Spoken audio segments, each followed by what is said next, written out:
ከአዲሱ የደረሰኝ ህትመት ጋር በተገናኘ ያለው ኢንፎርሜሽን በአብዛኛችሁ ሰምታችሁ ሊሆን ይችላል። ካልሰማችሁ የአሮጌው ወይም ነባሩ በፊት የነበረው ደረሰኝ መጠቀም የሚቻልበት ጊዜ እስከ ሰኔ 30 ድረስ መጠቀም ስለምችሉ ብዙ ጊዜ ስላላችሁ ሳትጨናነቁ መጠቀም ትችላላችሁ ማለት ነው።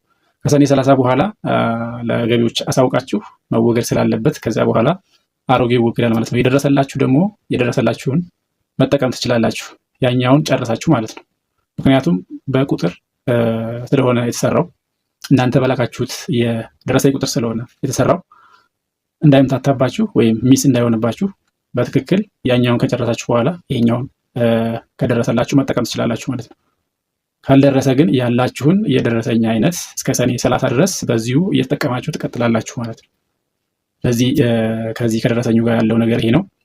ምናልባት የዘገየባችሁ ካላችሁ ካመለከታችሁበት የገቢዎች መስሪያ ቤት ወደ ዋናው ገቢዎች መስሪያ ቤት ሄዳችሁ ብትጠይቁ የተሻለ ነው። እነሱ ሊያፈጥኑላችሁና ስፔሻል ኦርደር ሊያደርጉላችሁ ስለሚችሉ ዝም ብላችሁ